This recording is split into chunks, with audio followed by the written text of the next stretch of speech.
Muraho neza bakunze inshuti bavandimwe mukurikirana Vugatamo TV umunsi ku munsi, aho muherereye ku mpande z'isi, amahoro y'Imana abane namwe, nizere ko mumeze neza, Imana ibarinde, amahoro y'Imana abe muri mwe, kandi niba utameze neza kubera ibyo urimo uranyuramo, gira kwihangana, uyu munsi biranga ariko ejo bigakunda, cyangwa hari ibyo wabona bitari kugenda neza, ariko kubera Imana igiza ikabigenza neza, gira kwihangana.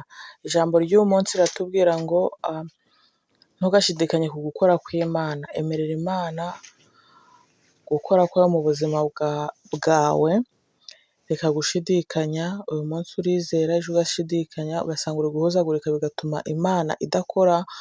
Nshuti mwene data ndagira ngo nkubwire ngo emerera Imana iharire byose, ubundi ize isohoze gukora kwayo kuri wowe mu buzima bwawe. Niba ugeze hano ari ubwa mbere, kora subscribe, kandi nawe wakoze subscribe tubane umunsi ku munsi, ni ishimwe ry'Imana, Imana ikugire neza, wagize neza.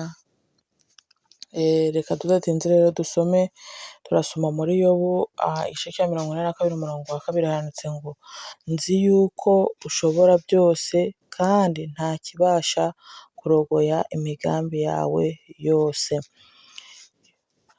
Ni ukuvuga ngo uyu murongo, iki gice nubwo Yobu yihanaga, Yobu yagize amaganya, agira kwitotomba, agira gutuka Imana ubwo yageragezwaga, Satani yaramusabye, ashaka kumusaba Imana ubugingo bw'umubiri we, ariko ibibazo byose bimugeraho, apfusha abana, abura amatungo, umugore we yakundaga, ibintu byose biragenda, arabihomba, arabibura, nawe ubwe ararwara, ariko Imana kuko yamushakaga, kuko Imana yashaka kumukorera ibitangaza, kuko Imana yagira ngo ayibone, Imana iramurinda.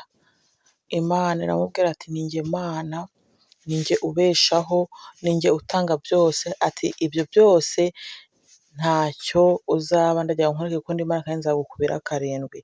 Agera ahaca bugufi asaba Imana imbabazi, avuga ngo Mana nemeye gukora kwawe, Mana ngenza uko ushaka, ni wowe wandemye.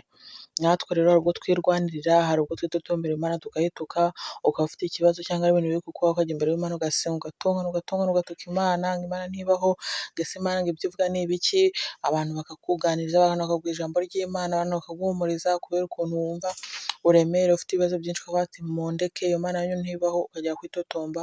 Ariko ndagira ngo nkubwire ngo ijambo ry'umunsi riri kutubwira ngo Imana ishobora byose. Ntabwo Imana yavuze ngo nshoboye kimwe, ngo hari ibyo ntashoboye, nk'uko ushobora kubwira umuntu akavuga ati iki nagishobora, iki ntabwo nagishobora, nk'uko ushobora kujyana avuga ngo ibi birakunda, ibi ntibikunda, ku Mana byose birashoboka, ku Mana byose birakunda, ku Mana nta kinanira, ahubwo aho uhagaze, umwanya urimo, ubuzima urimo, uko ufata Imana niko Imana ikwiyereka. Ndagira ngo nshuti mwene data rero, ufate Imana nk'inyambaraga, ufate Imana nk'ishoboye, ufate Imana nk'ivuga bikaba, yategeka bigakomera. Dufite Imana itabara abayo, turasenga ikatwumva.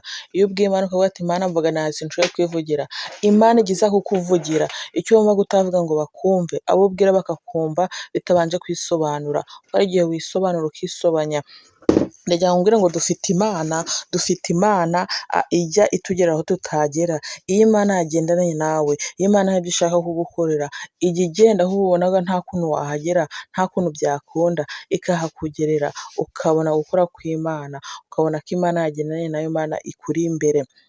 Ndagira ngo nkubwire ngo iyo ubona hari ibyo utari kubona, iyo ubona hari ibyo udasobanukiwe, Imana igiza ikakurebera aho utareba, Imana igiza ikakwereka, ukabona kugira neza kwayo, ukabona urasobanukiwe, ukabona ibyasobanaga, ukabona ibidasobanutse, Imana yabisobanuye mu buzima bwawe. Ndagira ngo nkubwire ngo nshuti mwene data rero, ijambo ry'Imana ry'umunsi ritubwira ngo ntugashidikanye gukora kw'Imana. Ndagira ngo nkubwire ngo reka gushidikanya ku Mana, kuko izaza kukugira neza kandi igasohoza ibyo yavuganye nawe, ikakuneshereza. Nshuti mwene data rero, ijambo ry'uyu munsi riratubwira ngo bigira gushidikanya. Nshuti mwene data rero, Imana idushoboze, itwambike imbaraga, tugire kwizera guhamye, kwizera kutarimo kwitotombera Imana, kutarimo gutuka Imana, kutarimo kujya kure yayo, ahubwo tugumye mu mwanya Imana idushakamo, kugira ngo ize itugirire neza. Amen.